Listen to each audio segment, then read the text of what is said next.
Hello friends, it's your boy Jeff here with you again, and this video is going to try to cover a bit of ground, so I'm not going to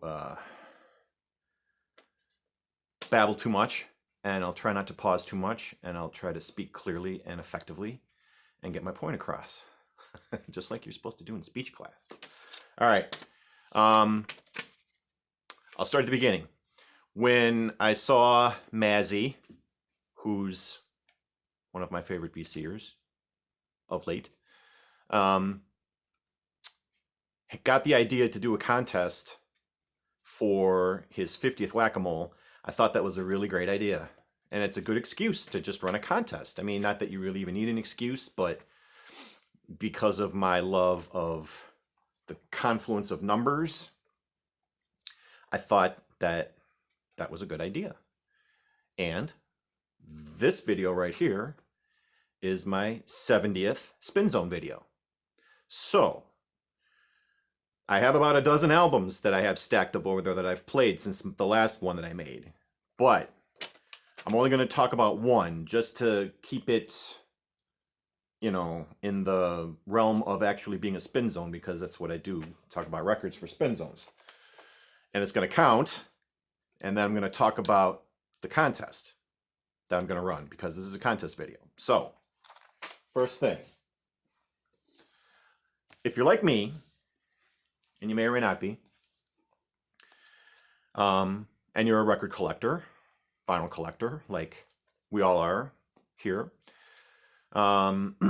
sometimes you come across albums, whether you buy them yourself or you get them as gifts, as a gift, where you want to devote time to really focus on it and give it the attention and respect, if you will, that it deserves. So I'm only going to talk about one album for this spin zone to make it an official spin zone. It's a triple album, and it's this one here. It's the Jimi Hendrix BBC sessions. I got this as VCLT from one of my Florida brothers, Tim, also known as DJ High Noon. Sent this to me a little while ago, and my eyes about popped out of my head when I saw it. And you know, I put it in the stack of records that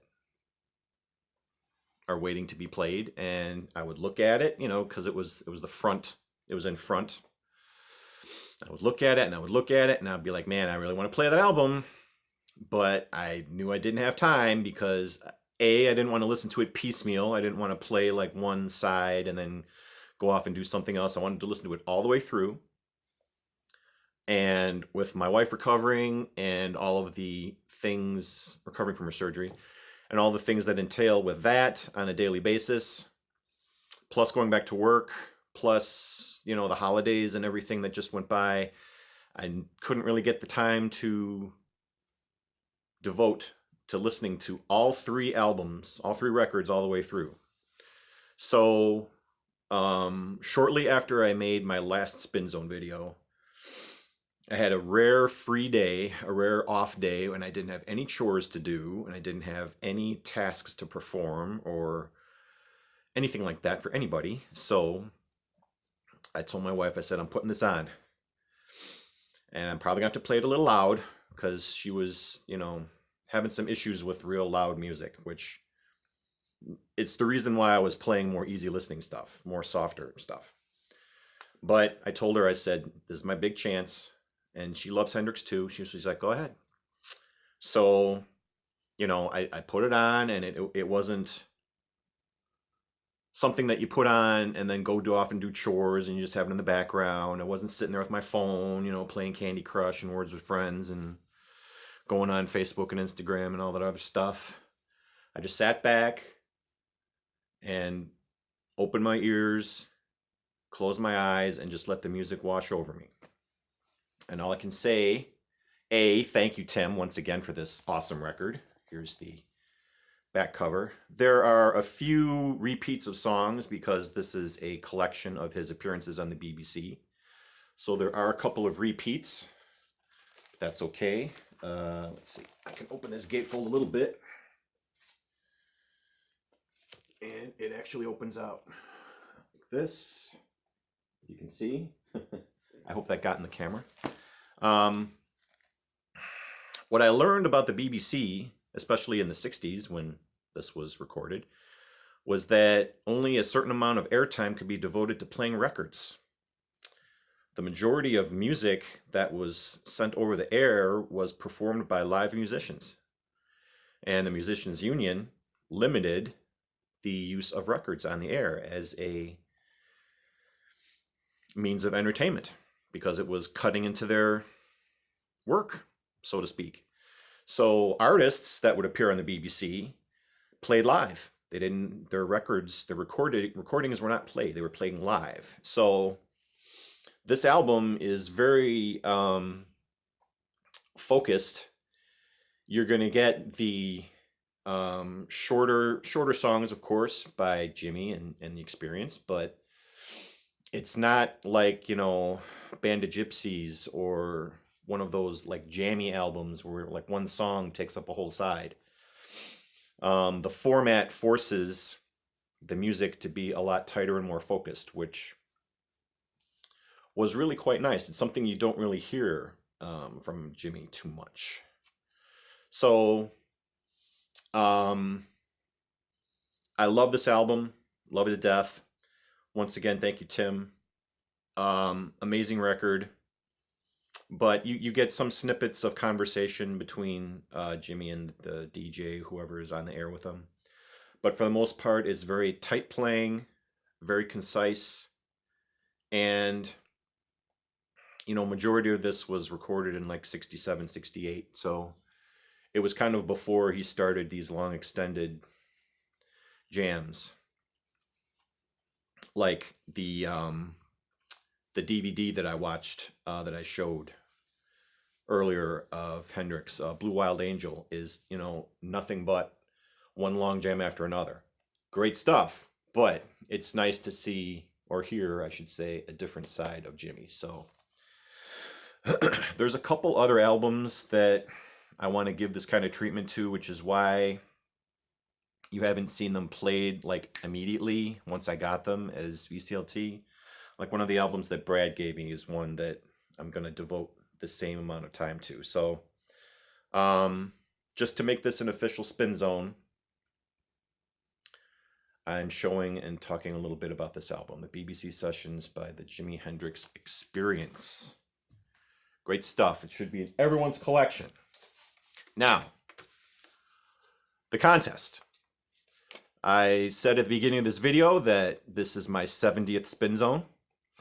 And I noticed, because I get, you know, you get the new subscriber notifications from YouTube, and I kept getting them here and there over the last like week, and it was enough to push me over the 700 subscriber mark.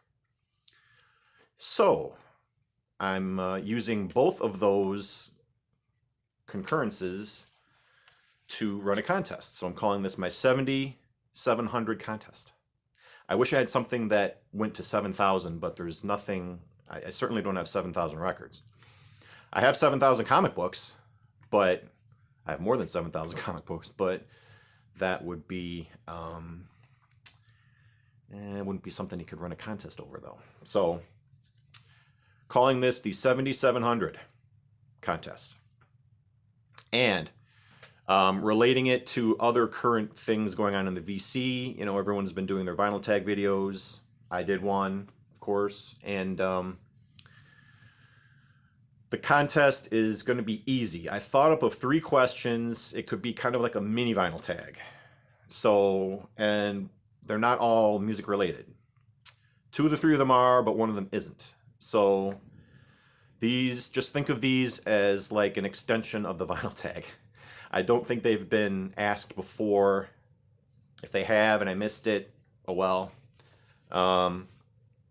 So let me go over that first, and then we'll go over the rest of the rules for the contest and the prize, because we're going to do things a little bit differently this time. First question, there's only 3, because I like to make things as easy and as simple as possible for people to enter, to make them want to enter. I don't want to do anything too complicated. I try not to, because I think this is like my third or fourth contest. So 3 simple questions. First one is, which anticipated album disappointed you? So what album, it could be more than one if you want, but it's got to be at least one album, were you really looking forward to, couldn't wait for it to be released, and then after hearing it, you were left kind of, you know? I'll give an example. Earlier, in an earlier video, not too long ago, I showed Tunnel of Love by Bruce Springsteen. That's a classic example for me of an album that I was really looking forward to coming out and was pretty disappointed by it.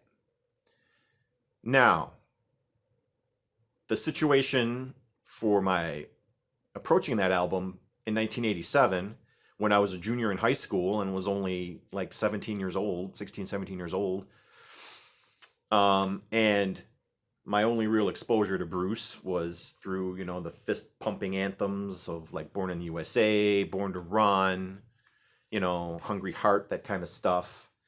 And you get Tunnel of Love with these kind of quieter acoustic songs about, you know, divorce and relationships and this, that. And it just was like, what the hell is this? But again, to a 17-year-old kid, that's the reaction you're going to get. When I revisited the album last year, I liked it way better. I got it. I guess you could say I got it way better. So my opinion on that album is revised. But for 30 some years, I kind of thought of Tunnel of Love as, you know, a misfire for Bruce. I no longer think that. But that's the example I'm going with. You get the idea. So just pick one and just talk about it. Why did it disappoint you? Second question. Tell something about yourself that you've never revealed before in a video. This is the non-music related question. Anything. When I watch these videos that, you know, so many of us put out here, you know, sometimes it's be nice to know a little bit more about you. Where do you work? What do you do? What special skill do you have? What other hobbies besides records do you have? That sort of thing. Do you have double jointed thumbs like me? See that? I can actually do it on both hands. It doesn't have to be that, you know, sideshow-esque, but you get the idea. Open up a little bit about yourself. Tell us something that would surprise us to learn about you. We're going behind the music, behind the records, behind the VC. That's question number 2. Question number 3 is another question that I'm not sure if it's ever been asked before, but it's a new year. So the question is, where do you see yourself going with your music collection in 2020? What direction do you want to go in? Is there a certain artist you want to get more into? I've had this conversation with Brad over at H2 Vinyl a couple times because we've talked, you know, back and forth over the last 2 years or so. And like last year, he was wanting to get more into blues. This year, he wants to get more into jazz. I hope I'm not blowing this for you, Brad. I know there's more that you want to do with your collection than that. Just saying. For myself, there's really not a specific artist or genre yet that I'm really want to head in. I'm at the point in my collecting, I guess, life that I'm becoming a little more pickier and choosier with albums that I buy. Storage is an issue. There might be a thinning out of the collection maybe later this year. Not sure. I know I'm probably going to go through it and really, I'm going to try to go through it and really discern which albums I could see myself listening to, a year from now or 5 years from now.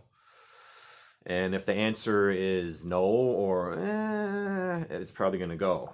So I know I'm probably going to be doing that at some point this year. It's always whenever I have time. It's for anything, but we'll see. I know that these shelving units are filling up fast, and I don't think I even have room right now to store long term the albums that I've got in my crate that I haven't even played yet. So that's an issue. I don't know if I'm going to expand my shelving. I could, maybe. I'm not sure. So where do you see yourself going with records in 2020? That's question number 3. I think I've explained them well enough. I hope so.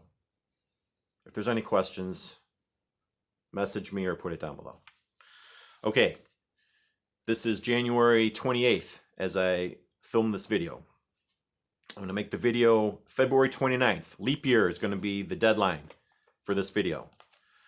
That's the first rule. And of course, the other usual rules apply. You have to be a subscriber of mine. You have to make a video response to get an entry. And that video response has to be at least 5 minutes long. It could be long, wait, as long as you want. Minimum length has got to be 5 minutes. Don't just get in front of the camera and go and call it an entry. No. I want you to talk a little bit about each question. Not too hard to do, I know, because a lot of us tend to ramble. Here I'm closing in on 17 minutes. So, deadline, again, February 29th, leap year. The drawing will be on March 1st. And in past contests, I've given away a gift card as the prize. But this time, it seems a little too impersonal to me to just, wire a gift card kind of anonymously to whoever the winner is. So I've always been the most intrigued and the most energized in contests by people who give away something. Like, not a gift card, but, something else like a record or a mystery box or anything. So the prize is going to really depend on the winner. I really can't tell you what the prize is going to be because it's going to depend on who wins it. All I can say is that I'm pretty sure it will be a record will be part of it, of the prize. Could be more than a record. It could be more than one record. It depends. It depends on the person. It depends on what they're into. It depends on what I can find. It depends on what mood strikes me. But the range will be probably about $30 to $50 range. So it will be more than likely a record plus. And like I said, 30 to 50 bucks is what I'm looking to spend. So that's going to be the prize. More than likely, I'm going to do the spinning wheel thing, but maybe not. Maybe I'll just throw everyone's names in a hat. Maybe just throw everything up in the air and the first one I pick up. I don't know. We'll see. But that's a month away. I still have time to think about that. I wanted to get this out now because we're at the end of the month and it's makes things nice and even. So, that's it. That's my 7700 contest. Hope you find it interesting enough to enter. I hope if you're thinking about entering, I could encourage you to do so. Hope you have fun with it. I hope it's interesting. And yeah, I never thought I would get to 700 subscribers.